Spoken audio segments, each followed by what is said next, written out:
Hezbollah और Israel के बीच seize fire deal से मिडल ईस्ट में शांति की एक उम्मीद दिखी थी, मगर यमन के हूती लड़ाकों की ओर से इसराइल पर हो रहे रोज़ाना हमले इसको ख़त्म कर रहे हैं।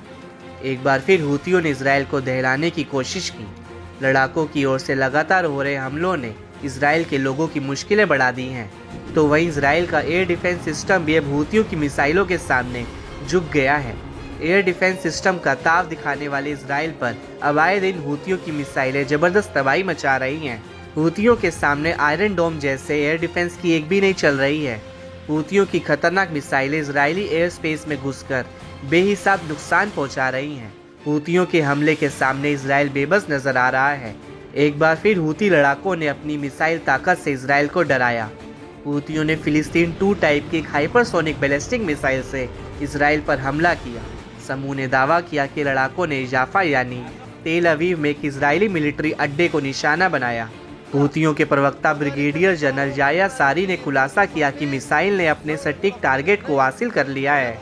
इससे इसराइल को बड़े पैमाने पर नुकसान पहुंचा है। इतना ही नहीं, हूतियों के लगातार हमले ने ये जताने की कोशिश की है कि प्रतिरोध का गुस्सा अभी ठंडा नहीं पड़ा है। लेबनान के हिजबुल्लाह से चाहे कुछ समय के लिए युद्ध रुक गया हो, मगर ईरान समर्थित बाकी प्रॉक्सी गुट अभी भी इसराइल को जड़ से मिटाने के लिए उतारू हैं। याह्या सारी ने धमकी देते हुए कहा कि हूती आने वाले समय में इसराइल के खिलाफ अपना सैन्य अभियान जारी रखेगा। हूती लड़ाके इससे भी तेज और खतरनाक तरीके से इसराइल को चोट पहुंचाते रहेंगे। हूतियों की ताकत को इसराइल कम करके आंक नहीं सकता है। जब तक गाजा पर इसराइल के हमले बंद नहीं हो जाते हैं, तब तक यमन के हूती विद्रोही इसराइल पर हमलों की बौछार करते रहेंगे। बताया गया कि हूतियों का लेटेस्ट ऑपरेशन लड़ाकों की ओर से किए गए लंबी दूरी के हमलों की सीरीज के बाद हुआ है।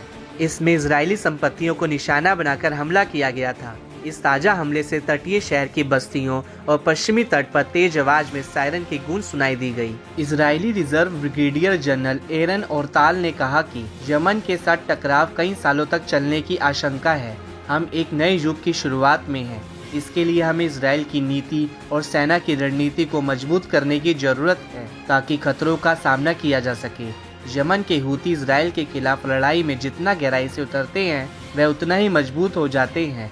हूती अभी भी इसराइल के खिलाफ युद्ध के मैदान में हैं, जबकि बाकी प्रॉक्सी गुट अभी कम एक्टिव हैं। इसका मतलब है कि सिर्फ हूती ही हैं जो इसराइल के खिलाफ लड़ाई जारी रखे हुए हैं। एक आंकड़े की माने तो हूती लड़ाकों ने अब तक इसराइल पर 200 से ज्यादा मिसाइलें और 170 ड्रोन दाग दिए हैं। इजरायली नेता हूतियों के खतरे से निपटने का वादा कर रहे हैं। नेतन्याहू ने चेतावनी दी है कि इजराइल हूतियों के खिलाफ उसी ताकत से कार्रवाई करेगा जिस ताकत के साथ उसने ईरान के दूसरे प्रॉक्सी गुटों के खिलाफ कार्रवाई की थी। इजरायली रक्षा मंत्री ने कहा कि इजराइल हूती नेताओं को निशाना बनाना शुरू कर देगा। एक इजरायली अधिकारी ने द टाइम्स ऑफ इसराइल को बताया कि जब हूती इसराइल पर हमला करना जारी रखते हैं तो वह एक बड़ी गलती कर रहे हैं।